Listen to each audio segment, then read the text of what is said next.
I'm here on the Senate floor to once again talk about the addiction crisis in our country. Over the past 4 years, I'm told that I have given over 60 floor speeches on this topic, and that's because it is a crisis, and a national one, and we've done a lot here in this United States Senate and also in the House of Representatives to deal with the issue. We've passed some important legislation. We're making some progress, but gosh, prescription opioids, heroin, fentanyl, methamphetamines, cocaine continue to harm so many people in our communities, so many of the families we represent. We've put new policies in place to help deal with it, better prevention, better treatment, better recovery efforts. Among other things, we've passed legislation like the SUPPORT Act, the Comprehensive Addiction and Recovery Act, the 21st Century Cures Act, the STOP Act. Through these new laws, we've also provided over $4 billion in additional federal resources just over the last 3 years to be able to combat this epidemic, particularly the opioid epidemic. In Ohio alone, our state's received nearly $140 million through the CARE and Cures legislation. It's gone toward innovative, evidence-based programs to try to figure out how do we intervene at the appropriate time to keep people who are addicted from overdosing and instead to get them into treatment, into longer-term recovery in a successful way. I've gone to visit many of these programs across our state, and I can tell you many of them are working. And they're working because local volunteers, local communities, the state is also involved. So that's the positive thing. I was very pleased that the year-end spending bill passed with a record $658 million as an example in funding for these CARE grants that, again, go to these innovative ideas back home. I'll give you an example of one. We have in many of our communities now the ability, after somebody has overdosed, not to simply have them go back home, go to the same neighborhood and get addicted, continue to be addicted and overdose again and again and again, but rather to intervene and to go there with law enforcement, with treatment providers, with first responders, and get them into treatment. And it's working. A program I was recently at in Columbus, Ohio, the REACT team, 80% of the people who they go to visit end up getting into treatment.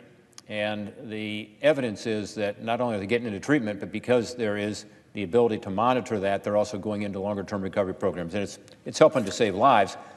But it's also, for the first responders, it's a great relief, because no one's more frustrated than them. Think about it. You help somebody through an overdose by applying Narcan, that miracle drug that reverses the effects of the overdose. The next day, they're right back again. And so this is the right thing to do. And again, we've made progress in that. The good news is it looks like it's starting to pay off.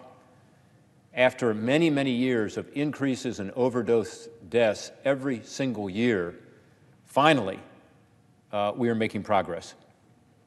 In states like mine, overdose deaths had climbed to the #1 cause of death in our state. In other words, surpassing car accidents or anything else. More people dying of drug overdose deaths than anything else. Nationwide, we had some great success between 2017 and 2018. We now have those numbers in. 2017, we had about 70,700 people who died of overdoses.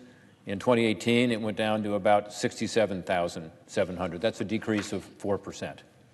Now, that's nothing to write home about, 4%. On the other hand, this is after 3 decades of increased overdose deaths every year, and in some years, substantial increases. So just to have that 4% decrease, and we're waiting for the 2019 figures to become available, was a big deal. In Ohio, we're one of the states that's been hardest hit. And our number out of 2018 was a 22.4% reduction. We were one of the states that led the country in this. I'm proud of that. That means a lot of lives saved. Still, though, overdose rate way too high, way too high. We are also, I think, on the positive side, seeing more accountability for the opioid crisis in particular, as courts around the country hear cases of those affected by prescription opioids like OxyContin. These drug companies are being held accountable by individual states, by some local governments, by the federal government. Every day we learn more about what they did and how wrong it was. The sheer number of pain pills that drug companies pumped in the United States is astounding. with more than 100 billion pain pills between 2006 and 2014. So during that one period of time, 8 years, 100 billion pain pills. We have one county in southern Ohio, Scioto County, where we had 48 million opioid pain pills distributed by manufacturers during those 8 years. By the way, that's 617 pills for every man, woman, and child in that one county in southern Ohio. We were flooded with pain pills that were addictive, and we got to be sure that that kind of a crisis doesn't start again. As I travel around the state of Ohio, I hear stories all the time of people who had an accident, they had an injury, they took pain medication prescribed by a doctor. That led to a physical addiction. Something in their brain changed. They became addicted. They couldn't get the prescription drugs because they were too expensive or not accessible enough, so they turned to heroin. And in many cases, the tragedy that occurred was not just an overdose, but sometimes an overdose and a life lost. And I hear this all the time. Just this morning at my weekly Buckeye Coffee, we have constituents come in once a week, meet with Ohioans. I met a young man, impressive young man from Northeast Ohio. He told me about his brother, Dylan. And he reminded me that I'd met his mom. I already knew about Dylan because his mom had told me, but Dylan struggled with pain pill addiction before tragically dying of an opioid overdose. It's a pattern we've seen too often in our communities, and it needs to stop. So we're making some progress there, partly because of the lawsuits, I think, and partly because of increased awareness, and partly because of the federal legislation we discussed that's helped on this, and partly because doctors and others are beginning to get the message. We've cracked down on pill mills as well. I mentioned Portsmouth, Ohio, and Scioto County, Ohio, where there were hundreds of pain pills per person. They had pill mills.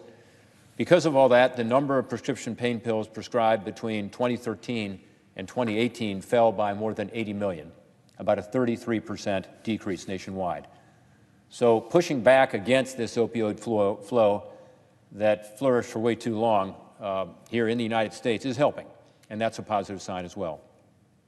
But again, while the CDC, Center for Disease Control, has shown an overall decrease in drug overdose deaths for the past 18 months or so, I want to talk tonight about some new troubling trends and for the need for us here in Congress not to take our eye off the ball.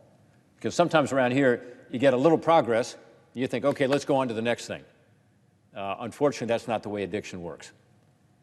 And we've seen this over time. Back in the 90s, we thought we had solved the cocaine crisis. We didn't. Now some think we've solved the opioid crisis. We haven't. And in addition, there are new troubling trends that I want to talk about tonight. The most worrying is that while the overall number of opioid overdose deaths has fallen, the number of overdose deaths related to the very deadliest of opioids, and that would be synthetic opioids like fentanyl or carfentanil, has actually increased. In fact, in 2018, more deaths were attributed to fentanyl than to heroin and prescription drugs combined. So it's shifted. Think about this, from the prescription drugs to the heroin, now to fentanyl. Fentanyl is 50 times more powerful than heroin. A few flakes of this stuff can kill you. And unfortunately, it's being mixed into other drugs, partly because it is so powerful and a few flakes can kill you. According to the Center for Disease Control, 40% of drug overdoses in 2017 were at least partly because of fentanyl use, 40%, by far the largest problem. That data also showed that overdose deaths due to fentanyl had increased by 88% per year since 2013. So it's been going up really since 2013, 2014 time period. We're seeing this mixing occur in a lot of overdose reports from Ohio communities where declining prescription opioid and heroin use has opened the door now for this other form of addiction. In particular, psychostimulants, as they're called, like crystal meth and cocaine, are being laced with fentanyl. This is a deadly combination. According to our state's Deputy Attorney General for Law Enforcement, Carol O'Brien, Ohio law enforcement officials in 2018 tested double the amount of methamphetamine samples as they had in 2017, triple the amount from 2016. So crystal meth is unfortunately making a resurgence in our communities. By the way, you may remember in your community in the past couple of decades, you heard about these meth houses where people would be cooking meth, literally, in a home or in a trailer in the basement and causing environmental concerns and so on. You don't hear about that anymore. And you know why? Because the crystal meth coming straight from Mexico is so powerful and so cheap that people don't have to make it at home anymore. So that's a bad thing, because this has expanded the people who have become addicted to methamphetamines because of this powerful crystal meth. Anyway, today I met with law enforcement officers from around the state of Ohio. The FOP was in town, Fraternal Order of Police. Many of you met with them, my colleagues, and they confirmed this troubling trend. And they told me that the crystal meth and the cocaine, because they are psychostimulants, are much more difficult for them to deal with and puts their lives more at risk and their safety more at risk, as well as the citizens that they're there to protect. Why? Because it causes a more violent reaction. So think about it with heroin, with other opioids, prescription drugs, fentanyl. People talk about the nodding effect. It calms people more, whereas with heroin, whereas with cocaine and with the other psychostimulants like crystal meth, it makes people more agitated, more violent. And we have seen not just more assaults on individuals, but more violent crime overall coming out of this. So it's a shift that is having impacts on our police officers and on our citizens as well in terms of increased violent crime.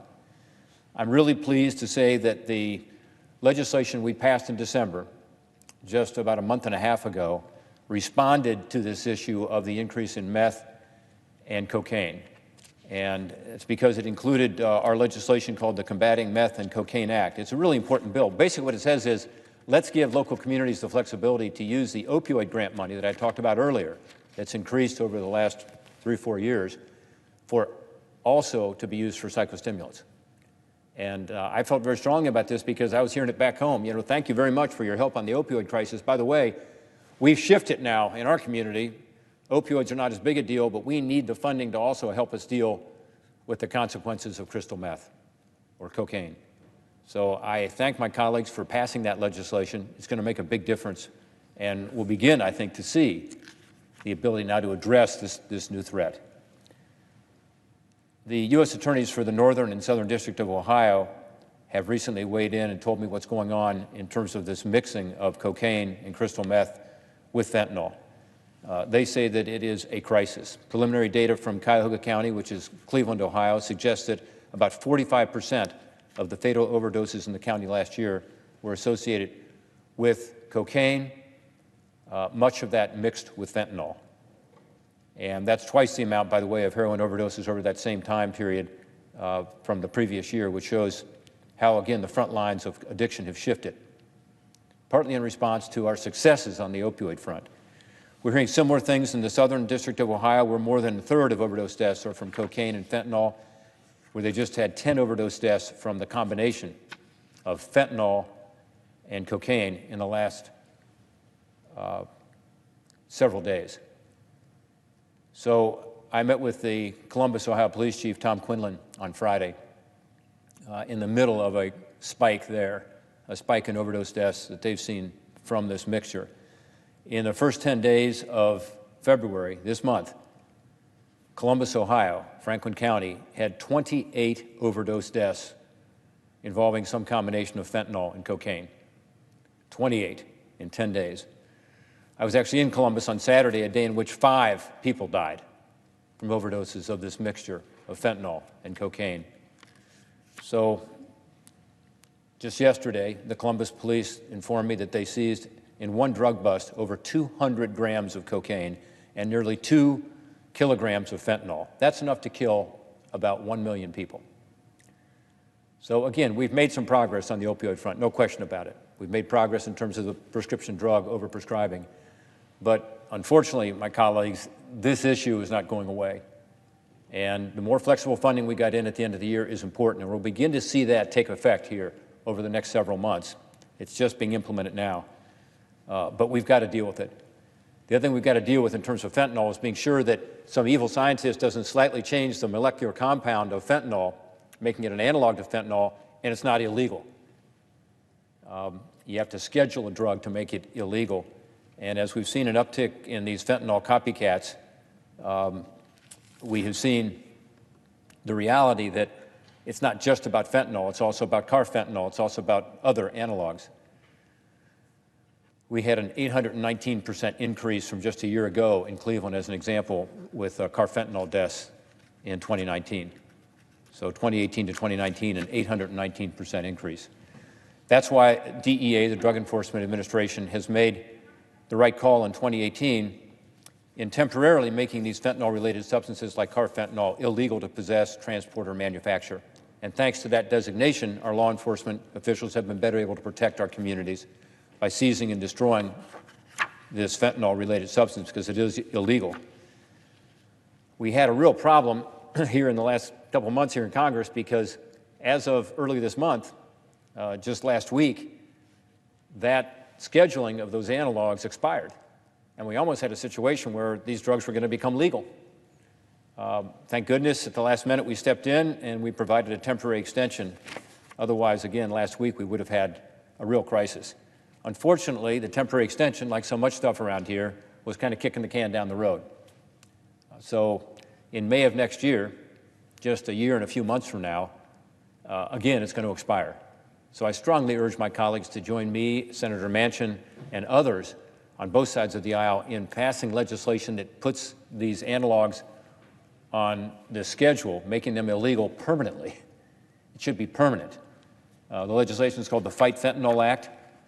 And again, it just codifies what the DEA has done, but also gives them the flexibility to be able to schedule new things as, again, these scientists come up with ways to slightly alter the molecular compounds for these incredibly dangerous and deadly drugs. Our legislation, by the way, has strong bipartisan support, but also has the support of every single attorney general in every state in America and 6 territories. So 56 of our attorneys general have come forward and endorsed our bill, and I thank them for that. And let's do that. Let's push back against these deadly copycats of fentanyl and be sure that our communities are just a little bit safer. Again, we've made a lot of progress in the fight, but as we've seen, addiction, not a particular drug, but addiction is really the crisis that we face. And as we've made progress against opioids, including an unprecedented federal response here, and I appreciate that very much, we now see the playing field changing. We see these psychostimulants like cocaine and crystal meth making a comeback. We see this mixing with fentanyl. Again, the funding bill passed last year will help as we begin to implement these changes. We need to be sure that the Fight Fentanyl legislation is passed. We need to be sure that we continue the funding. Again, it's easy to say, well, this crisis is better, let's move on. We have to keep our eye on the ball. So I thank my colleagues as we go through the funding process again, that we got to keep the funding for the CARE legislation and others. We also have a new bill called CARE 2.0, so Comprehensive Addiction Recovery Act 2.0, and it expands the reach of these evidence-based programs we're talking about, particularly longer-term recovery programs, because we've learned that that's so critical to actually get somebody into recovery, keep them in recovery for a long enough time so they don't relapse. We also have in that legislation important legislation with regard to opioid prescriptions, because that still is a problem. We say that there should be a limit of 3 days for acute pain, not for chronic pain, but for acute pain, limited to 3 days. That comes from a recommendation by the Center for Disease Control and Prevention, but also from the FDA. Again, I've heard from too many families, like the young man I heard from this morning, about someone whose child has become addicted because the doctor gave him too many opioids.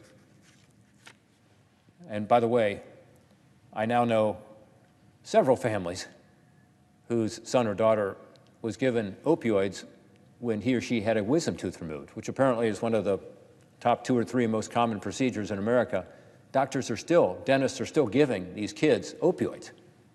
I think that's wrong, and I think that should be stopped altogether. But in the meantime, 3 days is a sensible limit. Doctor can always prescribe more if you have an issue, and I think there are proper exceptions for chronic pain, but our legislation would, I think, make a big difference. It also has a prescription drug monitoring program, which would require states to make their monitoring programs and their data available to other states, because people go from state to state to get these prescription pain pills. This will help against overprescribing, making sure people are treated as soon as possible, identified.